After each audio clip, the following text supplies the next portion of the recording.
charla que voy a dar la idea es contextualizar esta exposición que van a ver o que ya empezaron a ver el día de hoy, que se titula Miguel Cabrera y los jesuitas en la construcción de la cultura mexicana. En primer lugar, ¿quién era don Miguel Mateo Maldonado y Cabrera? Como el nombre de este pintor. En realidad no se conoce su fecha de nacimiento, tampoco se conoce el nombre de sus padres. Por sus testamentos, que hizo dos, sabemos que era natural de la ciudad de Oaxaca y no existe ningún documento que nos pueda dar mayor información hasta 1739, año en que se casa con doña Ana María Solano y Herrera, una española de 22 años, y se casan en el Sagrario Metropolitano. Procrearon 8 hijos, 5 mujeres, 3 varones. Una de sus hijas, existe un retrato, no existe retrato de Cabrera, no se conserva o no se ha encontrado, pero sí conocemos el retrato de una de sus hijas, que se llamó Ana María Gertrudis y que ingresó a un convento. Este es el retrato que hizo otro pintor, colega de Cabrera, Juan Patricio Morlete Ruiz, antes de ingresar al convento, que eso era lo común, de retratarla antes de hacerse religiosa. Al parecer, Cabrera tuvo una muy estrecha relación con su esposa, de mucho afecto, porque al morir la deja como albacea de todos sus bienes, y todos sus bienes significa su casa, sus pinturas, su biblioteca, todos los contratos que tenía, y él dice claramente en su testamento, ella se queda como albacea porque conoce todo mi trabajo y ella puede decidir todo lo que se pueda llevar a cabo. Entonces, en realidad conocemos muy poco de la persona, ¿no? De quién es de Miguel Mateo Maldonado Cabrera. ¿Qué otra cosa sabemos? Que su casa y taller estaba en la Ciudad de México, no sabemos exactamente la ubicación o el domicilio actual, y también sabemos que murió el 15 de mayo de 1768. Ahora, ¿qué sabemos del profesor del arte de la pintura? Pues sabemos que fue el pintor más importante de mediados del siglo XVIII, pero no fue el único, aunque sí seguramente el más famoso para su tiempo. Aquí hice un muy pequeño esquema para contextualizarlo. En la parte superior ven los dos pintores más reconocidos del siglo XVII, Juan Correa y Cristóbal de Villalpando, pero después de ellos trabajan los hermanos Rodríguez Juárez, Juan y Nicolás, y ellos son los que inician este tránsito en la pintura novohispana del siglo XVIII. Estos hermanos van a construir esta nueva tradición pictórica. Ahorita hay una exposición muy bonita en la Ciudad de México, en el Palacio de Cultura de Banamex, que se llama Pintado en México, y ellos, los curadores de esta exposición, apuntan justo todas las características de los pintores del siglo XVIII. ¿Cuáles son estas características que engloban a todos estos pintores? Por ejemplo, conocer y aplicar las teorías italianas y españolas sobre la liberalidad del arte de la pintura. Cabrera fue un defensor, junto con José de Ibarra, junto con los hermanos Rodríguez Juárez, de que se reconociera la pintura como arte, no solamente como que no ellos fueran nada más unos simples artesanos que pertenecían al gremio, sino como arte. Están también todos ellos al tanto de las tendencias artísticas en Europa, pero al mismo tiempo están afianzando un gusto local, un gusto de la pintura novohispana. Ellos también van a formar una academia. ¿Quiénes la fundan? Los hermanos Rodríguez Juárez. Esta academia va a continuarla José de Ibarra, y a la muerte de José de Ibarra, Miguel Cabrera se queda como el pintor más importante de ese momento, y también a la cabeza de la academia. En torno a ellos se van a formar otros pintores que continúan toda esta larga tradición. Entonces, como vemos, él no está solo en esta tradición pictórica, pero es el que va a repuntar. ¿Y por qué va a repuntar? Esta exposición aborda no toda la obra de Cabrera, sino específicamente aquella que realizó para la Compañía de Jesús. ¿Cuándo empieza Cabrera a trabajar con los jesuitas? Creemos que hacia 1747, 1749 va a conocer a algunos de estos padres en la Ciudad de México. ¿A quién va a conocer? En ese momento se está renovando el seminario de San Ildefonso, y el padre, el rector que impulsa esta renovación es el padre Cristóbal de Escobar y Llamas, que aquí tenemos un retrato de él atribuido a Cabrera. Actualmente se encuentra en patrimonio universitario esta pintura, y con él, no solamente con este jesuita, sino con otros más, con otros rectores del seminario de San Ildefonso, va a empezar a realizar obra para el seminario, pero también para otros colegios del lugar. Por supuesto, va a realizar retratos de varios de ellos. Uno de estos retratos es de Ignacio Amorín, de Miguel Cabrera o de Juan Antonio de Oviedo. Juan Antonio de Oviedo es un jesuita muy interesante porque era un gran intelectual del momento, y va a tener una relación al parecer muy cercana después con Cabrera. Cabrera va a realizar el dibujo preparatorio para realizar este grabado. Este grabado después se va a imprimir para que ilustre la vida precisamente del padre Oviedo. Va a ser grabada posteriormente por Troncoso. Pero no solamente existe este retrato de Oviedo realizado por Cabrera, sino también el mismo retrato lo va a representar en una serie que realiza para la Casa Profesa de México. Como ven, esta es una escena de la muerte de San Ignacio, supuestamente una escena histórica, pero aquí está incluyendo también, y se puede reconocer claramente, al padre Juan Antonio de Oviedo. Es decir, empieza ya a verse una relación mucho más cercana, ya no solo laboral, sino quizás hasta personal, con algunos de estos jesuitas. Van pasando los años, esta relación se va afianzando, y uno de los ejes fundamentales para estrechar esta relación de Cabrera con la Compañía de Jesús va a ser el nombramiento de la Virgen de Guadalupe como patrona de la Nueva España. Aquí, ¿cómo es que Cabrera va a participar en este evento? Hacia 1751 el arzobispo de México, y aquí se muestra un retrato de él, va a solicitarle no solamente a Cabrera, sino a un grupo de pintores, entre ellos Cabrera, para que inspeccione el ayate de la Virgen de Guadalupe y que puedan pues discutir sobre la divinidad de este lienzo. Después de esta inspección, Cabrera va a realizar 3 copias. Una se va a quedar para él, otra para el arzobispo, y la tercera copia que realiza de la Virgen de Guadalupe se la va a dar al padre Francisco López, que es el personaje vestido de color negro que ven en la pintura arrodillado frente a Benedicto XIV. ¿Por qué? Porque Francisco López se va a llevar esta pintura a Roma a mostrársela a Benedicto XIV para que con esta imagen pueda nombrar patrona de la Nueva España a la Virgen de Guadalupe. Por supuesto, los jesuitas ya desde el siglo XVII habían colaborado en impulsar la devoción guadalupana, pero es en estos momentos, hacia 1756, cuando regresa López, en que pues ya es una gran fiesta. Posteriormente se va a publicar un texto que Cabrera escribió cuando inspeccionó la imagen de la Virgen de Guadalupe, que se va a titular Maravilla Americana y Conjunto de Raras Maravillas, que aquí van a poder ver en esta exposición un facsimilar, y también lo van a poder hojear digitalmente para que puedan ver todos los comentarios que hace Cabrera sobre el lienzo original de la Virgen de Guadalupe. Este es un momento fundamental para la carrera de Cabrera, porque aquí no solamente Cabrera entonces se está mostrando como pintor, sino también pues como un escritor, es decir, va más allá del trabajo de las manos, que era con las que las utilizaba para ser un pintor, sino ahorita al escribir un texto ya en ese momento, en el ámbito novohispano, los pintores y obviamente toda la sociedad novohispana lo está reconociendo como un intelectual. A partir de aquí la fama de Cabrera se va a despuntar y va a ser reconocido, y lo van a llamar mucho para hacer diversas reproducciones de la Virgen de Guadalupe.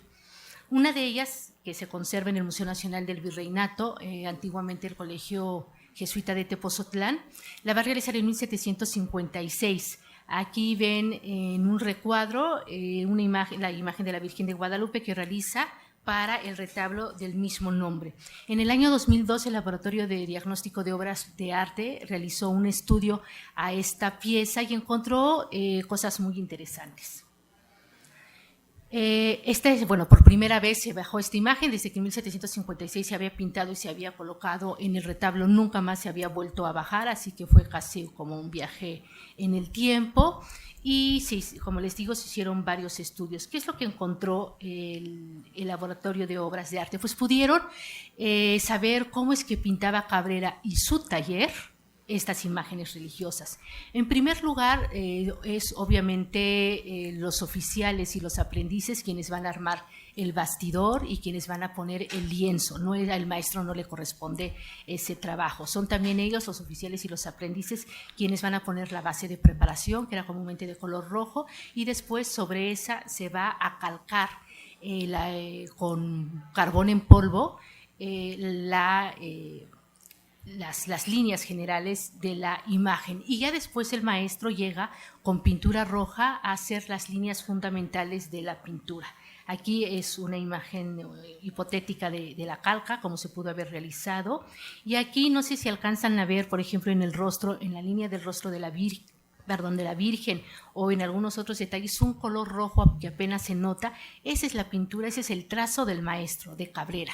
Entonces, después de esto, ya otra vez sus aprendices o los oficiales empiezan ya a pintar el fondo blanco, el color azul del manto, el color rosa o rojo del vestido, etcétera, y empiezan a poner color. Y posteriormente, el maestro ya da algunos toques finales a la pieza, como por ejemplo los rostros o algunos detalles fundamentales. Y su taller nuevamente ingresa con la pieza y la barniza. Aquí en estas fotografías lo que quiero mostrar es que, si se dan cuenta, la Virgen de Guadalupe y toda la aureola alrededor tiene un tono, en la radiografía, un tono amarillo. Es ahí donde hay barniz, y todo lo blanco alrededor no tiene barniz. ¿Por qué están haciendo esto? Para crear un efecto, un contraste, que lo que brille o lo que se note más sea la Virgen de Guadalupe en contra del fondo mucho más plano. Una vez que se termina la pintura, así fresca, sin secar, antes de que se termine la pintura se firma, pero el pintor no firma directamente, sino que primero se dibuja la firma y después se pinta sobre ella, ¿no? Que eso es lo que pueden alcanzar a ver en el trazo de la M, por ejemplo, aquí en este detalle, y sobre esa calca se pinta la firma de Cabrera. Ya finalmente, como les decía, fresca la obra, aunque aún no ha terminado de estar seca, se monta el marco. ¿Cómo sabemos que no estuvo seca? No sé si se alcanza a ver en la imagen de color blanco unas huellas. Eso significa que no está fresca la pintura, que así como está terminada, le ponen el marco. En este caso le pusieron un vidrio, todavía conserva el vidrio de la época, y la montan en el retablo. ¿Esto de qué nos habla? Pues de una actividad febril, de una capacidad del taller de trabajar muy rápido, también de un trabajo muy organizado, todo bajo la mirada muy atenta del maestro. Por supuesto, si así trabajaba para realizar una, digamos, sencilla pintura de un poco más de 1 metro por 80 centímetros, cómo trabajaba para realizar otras obras, ¿no? Otros retablos, etcétera, pues también estaba apoyado por su taller. En el mismo año 1756, cuando está pintando Cabrera, está realizando no solamente esta pintura, sino está realizando muchas otras obras. Uno de los lugares donde se conserva una mayor cantidad de obra es en el antiguo Colegio Jesuita de Tepozotlán, en el actual Museo Nacional del Virreinato. Posiblemente la primera obra que realizó para este colegio fue hacia 1752, y posiblemente fue esta pintura, que es una Sagrada Familia con el hermano Pedro Basto. Posteriormente, en 1753, el rector del colegio, que era quien contrataba, los rectores eran quien contrataba a los pintores o a cualquier artífice que quería que trabajara para él, va a contratar a Miguel Cabrera y a Higinio de Chávez para que realicen los 3 retablos del presbiterio, el principal dedicado a San Francisco Javier y los otros 2 a San Francisco de Borja y San Estanislao de Cosca. Les da 1 año para hacer estos 3 retablos. Los contrata en 1753, y en 1754, en la fiesta de San Francisco Javier, tienen que entregar estos 3 retablos. Por supuesto, ellos lo entregan. Hay que pensar nuevamente todo el apoyo del taller para realizar este trabajo. ¿Qué es lo que hizo en este caso Miguel Cabrera? Realizó posiblemente el diseño con base también en el programa iconográfico que debió de realizar el rector del colegio, y Higinio de Chávez, que era el entallador junto con todo el taller, pues ya realizó la talla de los retablos, el dorado, el ensamblaje, etcétera. En 1754 entregan estos 3 retablos y en 1755 y 1756 lo vuelven a entregar y ahora van a realizar los retablos del presbiterio, del crucero, el retablo dedicado a San Ignacio de Loyola y el dedicado a la Virgen de Guadalupe, donde se ubica además la pintura que les comento. En esos mismos años va a realizar la pintura mural de las bóvedas del presbiterio, justo la de la glorificación de San Ignacio, 4 escenas que representan la aparición de la Virgen de Guadalupe y otras 4 escenas que representan escenas también de la vida de San Ignacio de Loyola. En 1756, al mismo tiempo que está haciendo esto, está haciendo 3 series. Una para el Colegio de Querétaro, que está compuesta de 23 lienzos de mediano formato de la vida de San Ignacio de Loyola. Otra para la Casa Profesa, con 30 y tantos lienzos de muy grande formato. Otra más de 20 y tantos lienzos para el convento de Santo Domingo. Pero recuerden que en ese momento también está en Tepozotlán trabajando. De los pocos, Cabrera casi no viaja, no sale de la Ciudad de México porque su taller está ahí, pero a los pocos lugares que viajó fue a Tepozotlán. ¿Y por qué lo sabemos? Porque en el contrato está señalado muy claramente que él tiene que estar ahí, junto con Higinio de Chávez y junto con el resto de los artífices. Pocos años después, hacia 1760, aproximadamente 62, también va a realizar las pinturas de mediano y de gran formato para la sacristía del Colegio de Tepozotlán, varias pinturas para el sotocoro y para el coro, y algunas otras pinturas de pequeño formato para el camarín de la Virgen. Aquí está el detalle de un magnífico San Ignacio de Loyola, y que aquí también van a poder ver en exposición otro San Ignacio de Loyola que pertenece a la colección del Arzobispado de Guadalajara, una magnífica obra. Por lo tanto, como ven, pues sin un taller detrás hubiera sido imposible realizar tal cantidad de obra y además de gran calidad también. Y también aquí, ¿qué es lo que podemos reconocer? No solamente a Cabrera como un gran pintor, sino también como un empresario. Y eso no demerita en nada la calidad de pintor, sino hay que imaginar a este hombre a cargo de su taller, hablando con todos aquí hablo particularmente de las obras que realizó con los jesuitas, pero hablando con el arzobispo de México, porque lo acaba de nombrar su pintor de cámara, hablando con diversos particulares, negociando contratos. También está a cargo de la academia, en ese momento hacia 1756 se acaba de morir Ibarra, está enseñando a otros jóvenes que han ingresado al gremio, etcétera, etcétera. Entonces, dimensionemos la figura de este pintor. Ahora, ¿cómo enviaba Cabrera las obras a los distintos colegios del territorio novohispano? Sí, siempre estaba en la Ciudad de México. Se conserva alguna correspondencia que nos puede dar idea de cómo se realizaba esto.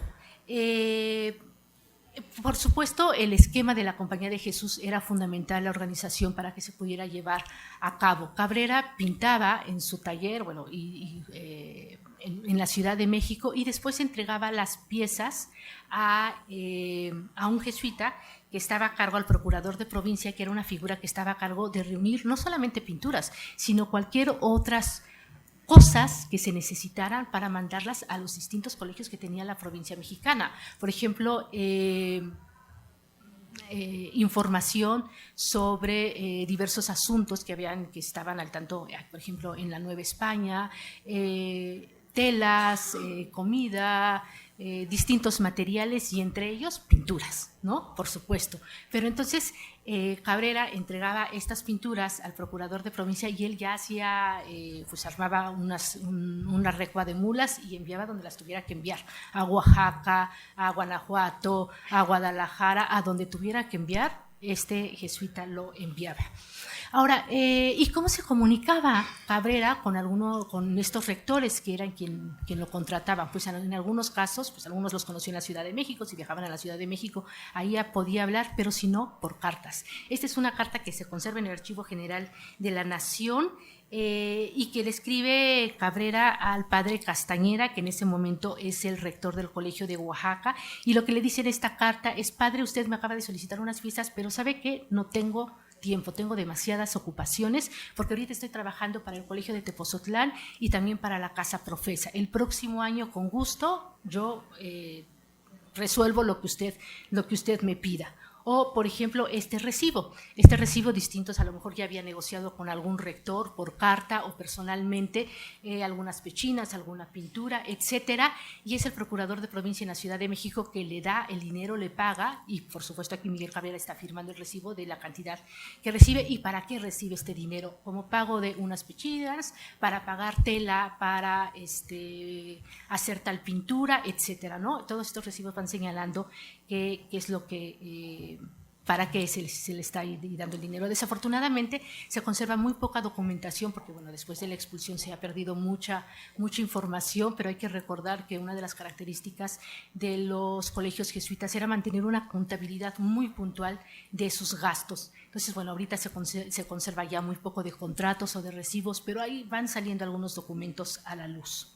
O, por ejemplo, esta es una carta, en efecto, del procurador de provincia, que se está carteando con el padre Castañeda, que les digo es el rector del Colegio de Oaxaca, y que le comenta, en la carta le comenta, pues han llegado noticias de, ya llegó el barco a Veracruz, las nuevas noticias que traen son estas. Otra noticia que le comenta, pues fíjese que el mercurio está muy caro, ahorita no hay que comprar tal cosa, yo le recomiendo hacer tal cosa. Ah, y por cierto, las pinturas que le pidió a Cabrera, pues no van a estar porque están muy ocupados. Y después, esta es una correspondencia que se conserva en varias cartas. Después, en una fecha una fecha posterior, le dice, pues ¿qué cree? Cabrera sí entregó las pinturas, están en el aposento tal, y ya cuando termine de reunir las pinturas junto con todas muchas otras cosas que se necesitan, le voy a enviar todo el cargamento para el Colegio de Oaxaca, ¿no? El Colegio de Oaxaca no solamente necesitaba pintura, necesitaba muchas otras cosas, y se envía todo. Ahora, ¿cómo envían las pinturas? Pinturas de pequeño o de gran formato no las pueden enviar armadas, las tienen que enviar principalmente enrolladas, son telas enrolladas, y después todos no solamente los marcos, van a enviarse separados. Pero obviamente con las pinturas va a viajar posiblemente un oficial o alguien de confianza de Cabrera para armar estas pinturas. Esta es una pintura de muy gran formato, que por supuesto no podía viajar así, junto con todo el cargamento. ¿Y cómo sabían a la hora de armar cómo se tenía que armar? En este caso, si ven ahí en una esquina, en el marco más grande con número 3, ese es el marco, es un marco contemporáneo, pero en el bastidor ven unas marcas con número 8. Eso significa que todo iba perfectamente señalado, todos los bastidores iban marcados con el número 8 para que cuando llegaran allá supieran muy bien cómo armar los bastidores, poner muy bien la tela, en caso de que hubiera faltado a lo mejor un poco de espacio, pues ahí hacer algunos arreglos con pintura, poner en los muros, enmarcarlas, ajustarlas, es decir, había todo un proceso después de que se terminaba la pintura, y eso también estaba a cargo del taller de Cabrera. Nada más son algunos ejemplos de cómo pudo haberse realizado. Por último,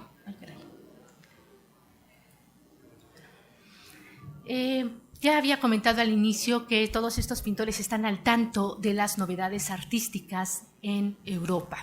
En el caso de Cabrera, en esta exposición planteamos que en el Colegio de Tepozotlán, específicamente en la pintura mural que realiza, está inspirado en la obra del hermano Andrea Pozzo, un jesuita italiano, pintor y arquitecto, que realiza numerosas obras, entre ellas la bóveda del templo de San Ignacio en Roma. Esta es la bóveda que realiza Andrea Pozzo, está pintada en perspectiva. Después de que realice estas obras que hace Pozzo, las va a dibujar y las va a mandar a imprimir en un libro, porque él también daba clases en el Colegio Romano, que también pertenecía a los jesuitas, y todas estas imágenes se publican en 2 tomos, en un libro, y se van a mandar a las distintas provincias que tiene la Compañía de Jesús en el mundo. Así es como esta obra pues se da a conocer en el mundo, y posiblemente, bueno, no posiblemente, llegaron estos libros a la Nueva España. Seguramente el rector o los jesuitas en Tepozotlán tenían estos libros y se lo mostraron a Cabrera diciendo: ve estas imágenes, queremos algo como esto, ¿no? Si no era exactamente igual, por lo menos una breve inspiración. ¿Y qué es lo que va a hacer Cabrera? En la bóveda del presbiterio va a representar esto. ¿Qué es lo novedoso de esto? En primer lugar, que no se conserve en ningún otro lugar pintura mural de Cabrera, más que en este lugar. Cabrera está retomando la idea de la perspectiva de un modo distinto, porque por supuesto se tiene que ajustar a los espacios, y también él no ha hecho perspectiva arquitectónicamente, ¿no? en pintura mural, pero realmente creo que hace un muy buen trabajo para realizar estas obras. El tema iconográfico es la glorificación de San Ignacio, y la idea desde Pozzo y también en este caso es mostrar el fin de la Compañía de Jesús, que es difundir la fe cristiana por el mundo, en aquel momento por los 4 continentes. Es así que sabemos que en este caso está ocupando Cabrera a un tratadista italiano, pero también está al tanto de las novedades francesas, de las novedades de otros artistas italianos y españoles, por supuesto, y como les digo, no solamente Cabrera, sino también otros jesuitas, pero bueno, en este caso nos restringimos al ámbito jesuítico. Ahora, después de esta estrecha, este es un detalle más, después de esta estrecha relación laboral entre Cabrera y la Compañía de Jesús, la compañía lo invita a ingresar a la Congregación de la Purísima Concepción. Esta congregación se encontraba en el Colegio de San Pedro y San Pablo, y era la congregación más importante que los jesuitas tenían en la Ciudad de México, la congregación dedicada a la Inmaculada. Este es una preferencia enorme. Como les comentaba, un pintor, porque en esta congregación, a esta congregación ingresaban únicamente varones y del más alto nivel social.